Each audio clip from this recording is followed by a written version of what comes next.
incubate a lot of either negative things or positive things in sleep. This is getting too easy. Just sleeping sadhana. So coming awake to an alarm bell with a sudden start is not the best way to do your life.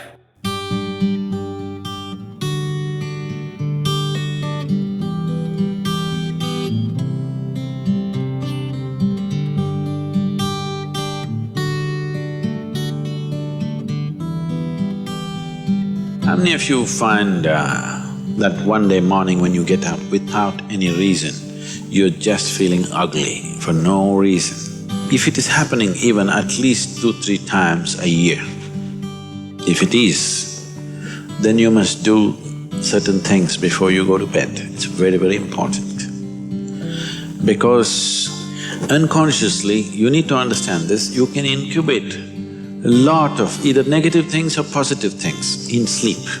Either pleasantness or unpleasantness, you can incubate very effectively, uninterrupted in sleep. You can also incubate it in the day, but there are so many interruptions, it doesn't happen very efficiently.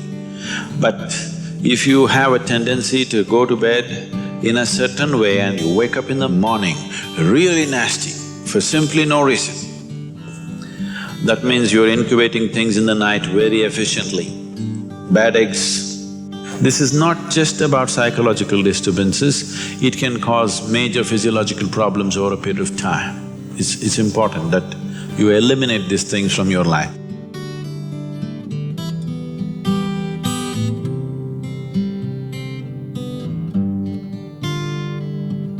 So, before you go to bed in the night, there are certain things that you need to take care of.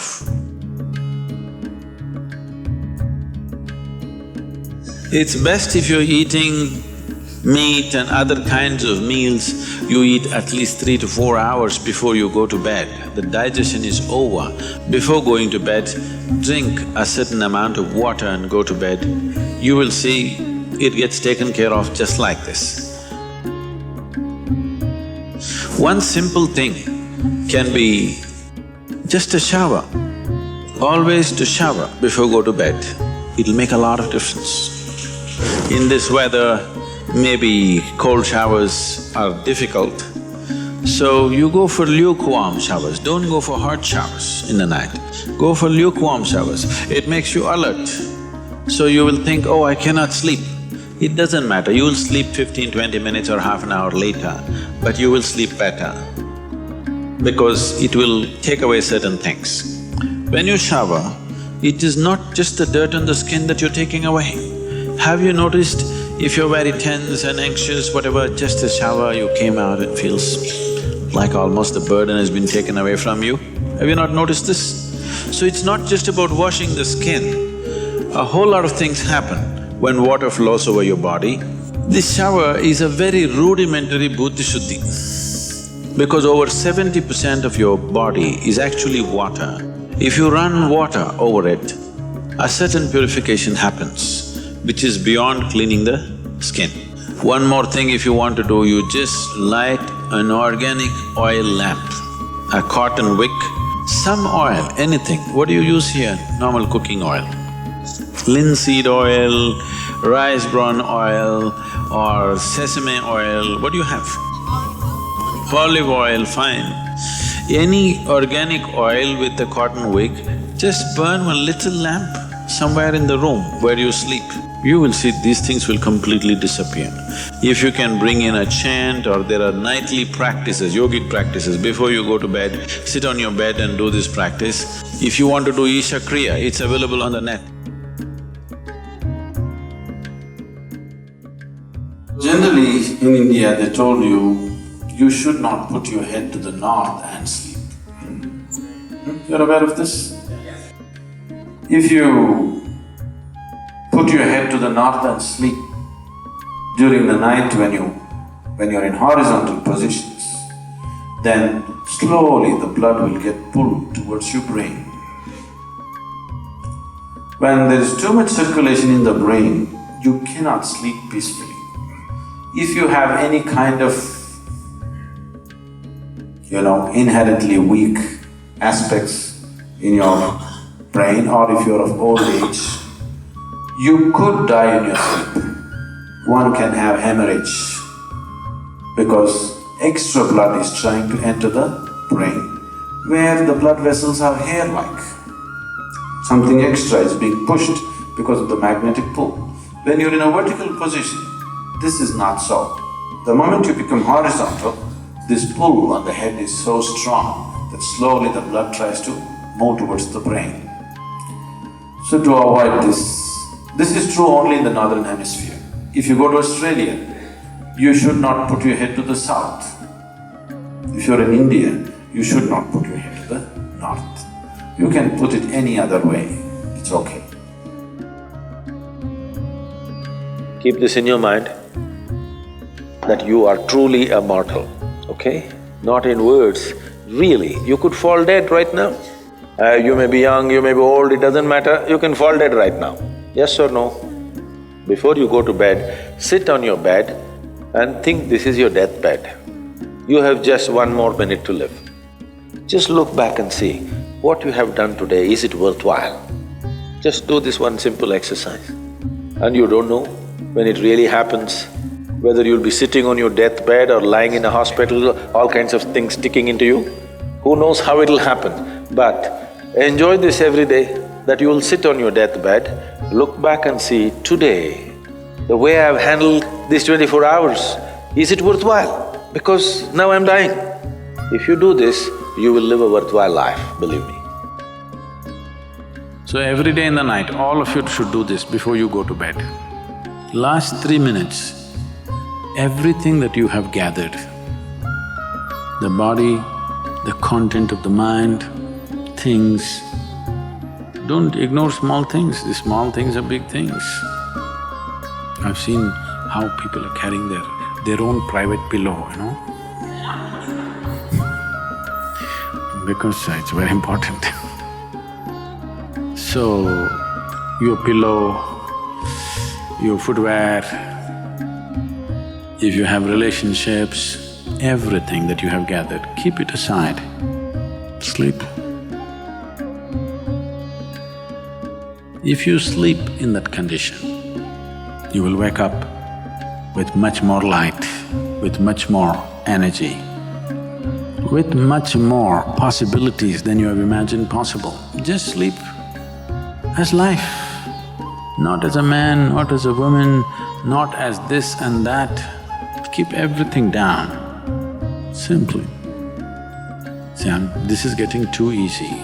Just sleeping sadhana. At least this you must do.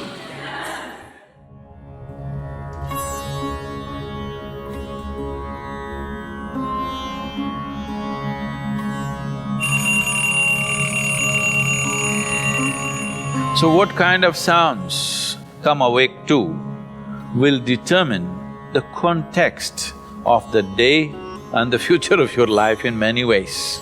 So coming awake to an alarm bell with a sudden start is not the best way to do your life. It is best that if you need a certain amount of sleep, if your body right now, because of the kind of food that you consume and the kind of thoughts and emotions that you process within yourself, accordingly you may… and the level of vibrance that you have managed within your body will determine how much sleep you need. Let us say you need let's say you need 8 or 12 hours of sleep. I was saying the wrong number Whatever amount of sleep you need, you know how much you need. So you go to bed early enough so that you come awake naturally. If you're coming awake naturally, and suppose you have a doubt whether you will come awake or not, if you have a certain chant, if you've identified one of the Vairagya chants, you can use it.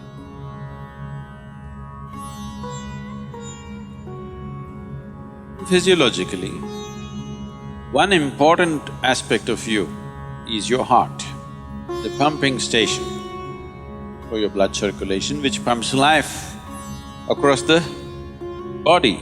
If this one thing doesn't happen, nothing happens. This starts from left side.